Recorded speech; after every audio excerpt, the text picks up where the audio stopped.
La Terre, notre vaisseau spatial. Bienvenue à bord pour ce voyage d'1 an autour du Soleil.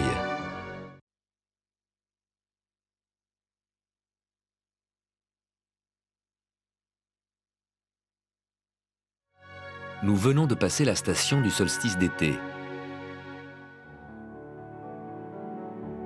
Pour la moitié nord de la Terre, c'est le jour le plus long de l'année. Au cercle polaire, le Soleil est resté 24 heures au-dessus de l'horizon. L'axe de la Terre est incliné de 23 degrés.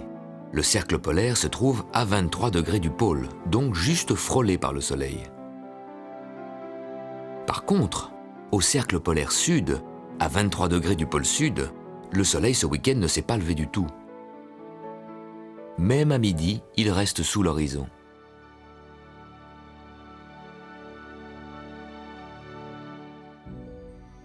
Les jours se raccourcissent en Nouvelle-Zélande et dans le sud de l'Argentine. Les saisons sont inversées. Les rayons du soleil qui arrivent à angle oblique chauffent moins. C'est l'hiver. Dans 6 mois, la Terre sera à l'autre bout de son orbite. Le 21 décembre, c'est le solstice d'été dans l'hémisphère sud, qui maintenant est orienté vers le soleil. À midi, le Soleil se trouve à la verticale du 23e parallèle sud, à la verticale du tropique du Capricorne. Pourquoi Capricorne? Parce qu'à ce moment-là, le Soleil apparaît dans la direction de la constellation lointaine du Capricorne. Pour le moment, pour nous, dans l'hémisphère nord, c'est le début de l'été. Au pôle Nord et jusqu'au cercle polaire, le jour du solstice, 24 heures de soleil, pas de nuit.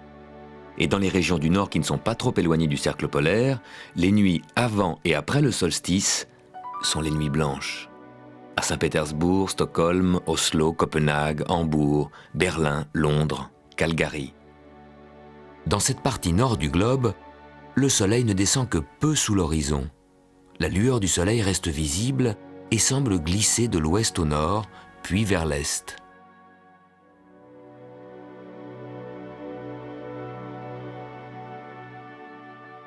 Après le coucher du soleil, il reste une lueur qui glisse lentement le long de l'horizon. Vers minuit, cette lueur est au nord, elle continue vers l'est où très tôt le matin, le soleil se lève. Dans une zone légèrement plus au sud, où se trouvent Paris, Winnipeg ou Vancouver, cette lueur de nuit blanche reste visible jusqu'à minuit et réapparaît vers 3 heures du matin.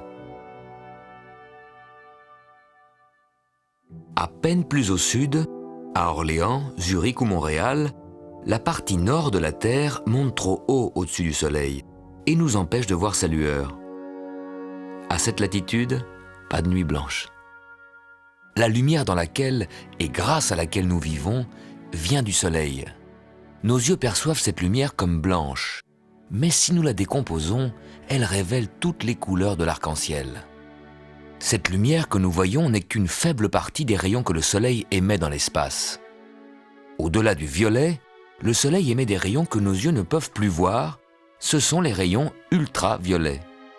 Puis les rayons X, qui grâce à leur très haute fréquence peuvent pénétrer certaines matières, comme vos muscles et vos poumons.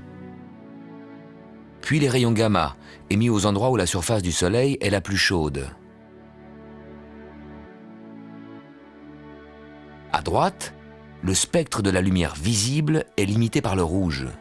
Mais le Soleil émet des rayons que nos yeux ne peuvent pas voir, des rayons infrarouges.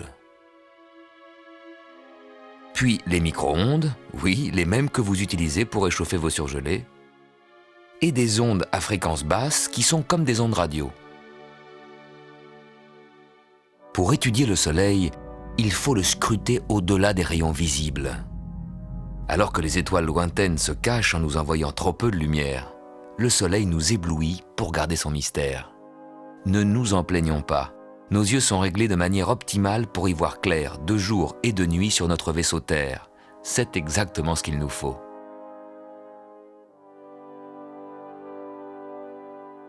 Attention, vous ne devez jamais regarder le Soleil sans protéger vos yeux. Des lunettes noires ne suffisent pas. Les verres fumés à la chandelle non plus. Pour observer le Soleil, achetez-vous des petits filtres solaires. Ce n'est pas cher. ou projetez l'image du Soleil à travers des jumelles sur une feuille blanche. Vous verrez les taches solaires.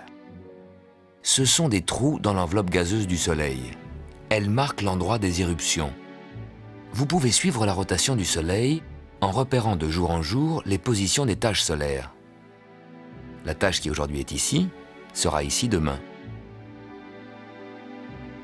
Les taches solaires nous servent de repères pour voir que le Soleil tourne sur lui-même. Mais elles nous aident aussi à voir le Soleil en 3 dimensions. Des taches voisines se rapprochent l'une de l'autre quand elles arrivent au bord du disque solaire, parce que justement ce n'est pas un disque, mais une sphère, une énorme boule de gaz. En suivant une tache solaire, vous pouvez aussi vous rendre compte de la dimension de notre système Terre-Lune.